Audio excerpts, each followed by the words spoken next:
ITT Tech closes its doors all across the country, including National City and Vista, and that decision has left hundreds of San Diegans with a loan debt and also a lot of anger, as you can imagine. Well, right now, Coleman University is stepping up to help those students. Joining us right now is Norbert, Kubilus, President and CEO of Coleman. Good morning, Norbert. Thanks for being with us. Good morning. Boy, what a mess for these poor students at ITT Tech. They're finding themselves in this position where they literally went to the door and it was locked and they had no recourse. What can they do in terms of transferring, maybe if they want to go to Coleman, now that they have nowhere to go? Well, they should at least know that they have a lifeline. We have gone through most of the programs at ITT Tech and did a map across between their programs and ours.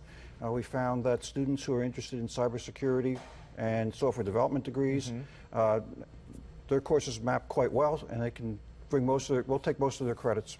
In terms of being eligible, do you have to, did that need to be your focus, for example, cybersecurity, in order to transfer, or can you just suddenly, it's a close enough field and I'll go to Coleman with that? We have to, it depends on what courses they've taken. Okay. Okay. For instance, they do have an associate's degree in electrical engineering. Okay. We looked at that program, and so many of those credits from that program they could bring to Coleman University, but not all of them.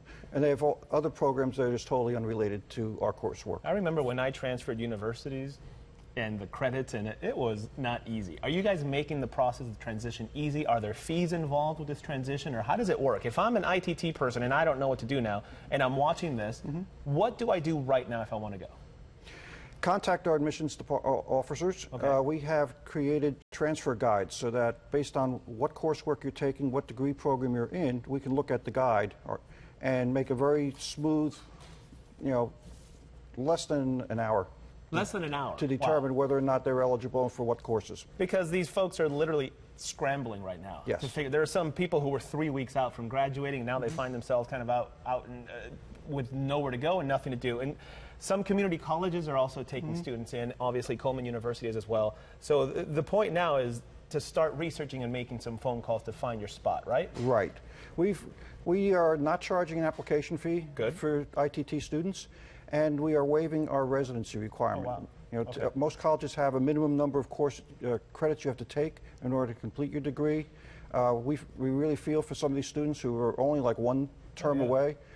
We will take their credits, we'll evaluate them, and try to get them to complete within one term. What happened? I mean, not that you were, what happened? How does this happen after a school that's been open for so long and then suddenly, one day to the next, no warning, doors closed? How does that even happen in that industry?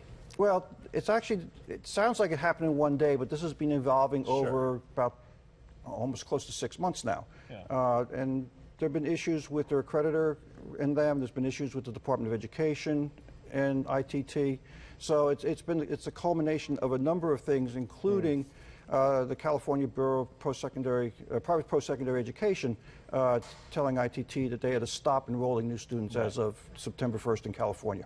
Okay, so ITT Tech students, this is the place to go if you need somewhere to go, which I know a lot of you do. Norbert, Kubilus from Coleman University, we thank you for taking the time to help some folks out today. All right, Abby, back to you. Well, thank you.